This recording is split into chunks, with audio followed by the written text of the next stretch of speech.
Good day, everybody, and welcome to another edition of the Military and Foreign Affairs Network. I am your host, the voice of reason. Today, February 10th, 2022, we are continuing our coverage of the ongoing situation between Ukraine, Russia, and the West.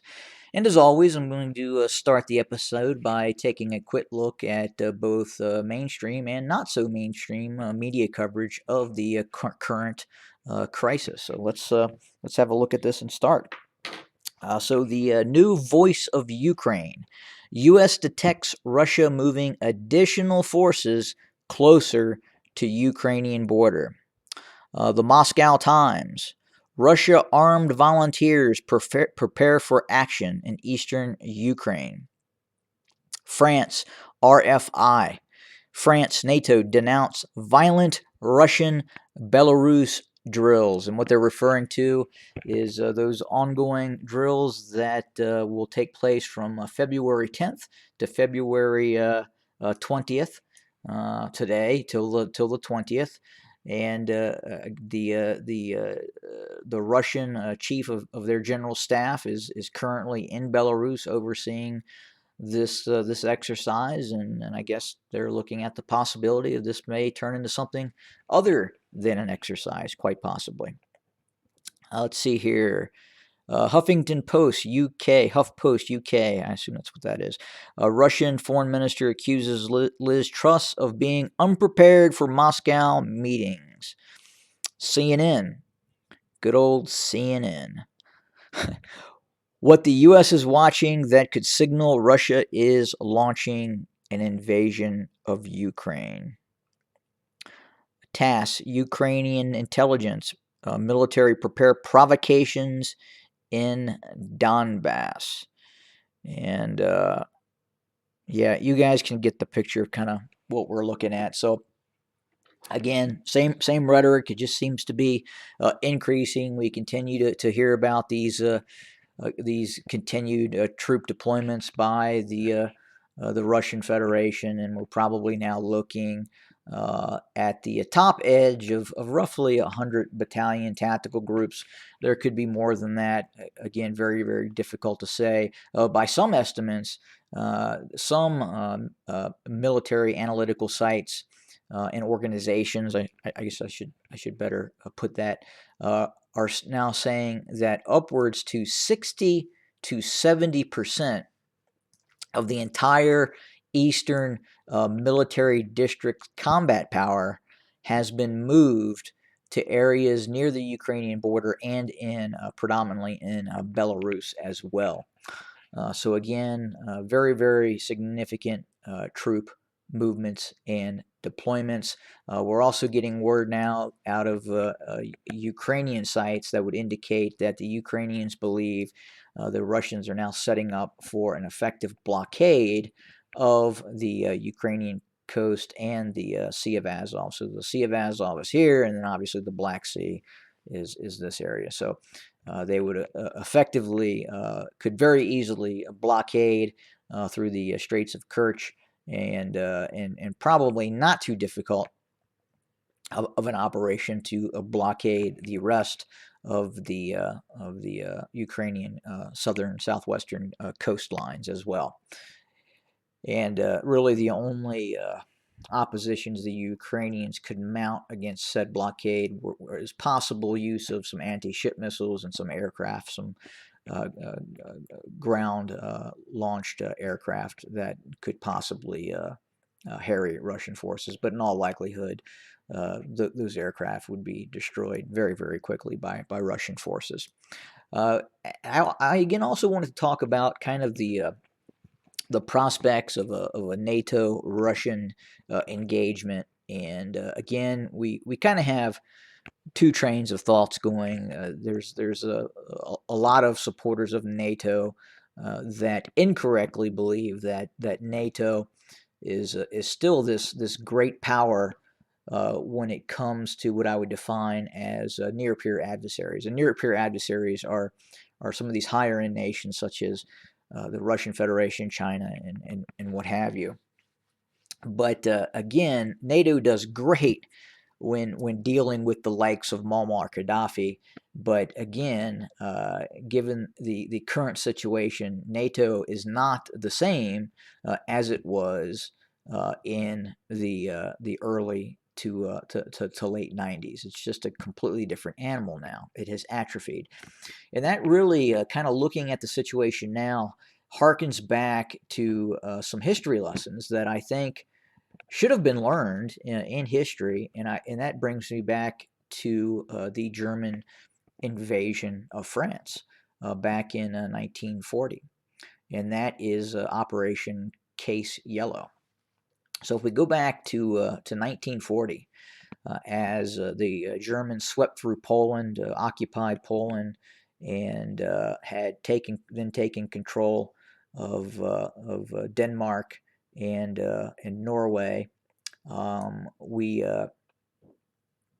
then saw the preparations for the invasion of France. And if we go back in history and we look at prior to the invasion of France, at least on paper, the quote unquote League of Nations, the military of France with expeditionary forces from the United Kingdom were perceived as, at the time, probably a better rate military power than what the Germans could field. Again, the French actually fielded more tanks. They fielded heavier tank designs, and the feeling was at the time that the Germans would have great difficulty, one, penetrating the Maginot Line along the eastern border of France with Germany, and then obviously the expeditionary forces of the United Kingdom and the remaining forces of the French military would be able to negate any threat coming through the Low Countries. So again, we know how that ended up turning out. In a blistering 6 weeks campaign, the Germans had defeated the entire French military and drove the United Kingdom out of Normandy, what is now France. And they took control of the entire state of France. The Germans did, obviously. But again, it's not so much about the actual fighting that took place, the strategy and the tactics that took place, but it's more of the perception at the time that was looked at as nearly impossible. In fact, many people were shocked at the fact that 6 weeks later they had capitulated. And again, even leadership in the United Kingdom, Winston Churchill was completely, and he was an utterly flabbergasted. He couldn't believe that the Germans did what they did so quickly. And again, on paper, the French looked great. It looked like it would be, if the Germans did attack the French, it would be a long, protracted war that would drain the German military, and then quite possibly we would see the intervention of the United States, and additional forces from the United Kingdom would arrive and then drive back the German army. That was the thought process. But that obviously is not what happened. And again, much of the cause and effect of that conflict was because of the German training. The Germans were doing a lot more training. They did not let their military atrophy. They had active fighting in military engagements in terms of the conquest of Poland. So they obtained a great deal of experience in Poland. But the French became stagnant. They did not. They were still fighting the old World War I. That's what their generals were looking at, and I fear where we're at right now, history could be repeating itself in certain aspects. The Russians have not let their military atrophy. On the contrary, they've greatly improved their military capacity from where they were from the dregs of '99 all the way to 2008. So in 2008, we really saw an upswing in the capabilities and the investment by Vladimir Putin in the Russian military. And then here we sit now with in all probability, a very robust, very well trained, and very well equipped Russian military that has not atrophied like the NATO has allowed itself to atrophy. And I wouldn't say atrophy in certain capabilities. Obviously, NATO still has the ability to project very, very powerful air assets. They can probably really win air supremacy over certain areas against the Russian Federation. But if you look again at the ground component, while certain units within NATO are very well trained, there's just not enough of them, and they are really limited by the current size of their military. And then we have to really look at stockpiles as well, especially in terms of Germany and some other states that have simply sold off a lot of their tanks and military equipment to other nation states around the world. So whereas the Russians set on quite literally thousands of tanks in reserves, the Germans, the French, not so much. United Kingdom is probably in a little bit better position in terms of if they did need to reestablish multiple heavy divisions, they could probably do that. But again, the Germans and the French are probably looking at either buying equipment from back from other nation states, such as the United Arab Emirates or Turkey, because again, I doubt Turkey would get involved in any conflict with the Russian Federation, and again, I doubt the Germans would honor its agreements in terms of Article 5, especially in regards to the Baltics. But again, just again going back to Case Yellow and the German invasion of France back in 1940. Again, the perception was, at least on the surface, much like NATO, much like the League of Nations then, that the UK Expeditionary Force and the French military were really up to the task at not only driving back the German military, but ultimately defeating it.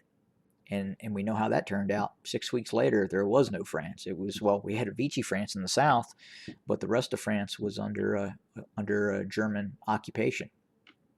And it took the efforts of the United States and I would say, knock on wood, the efforts of the Soviet Union to eventually drive back the Nazi domination of Western Europe. And we can argue the fact that, would the Western nations ever have defeated Nazi Germany if the Soviet Union had not been at war with Nazi Germany? I would say no. I would say that even with United States assistance, Western Europe and the Allies would have not been able to reconquer Western Europe if not for the war that was taking place with the Soviet Union. And look where we're at now. So just food for thought, and we'll have more later. Have a good day.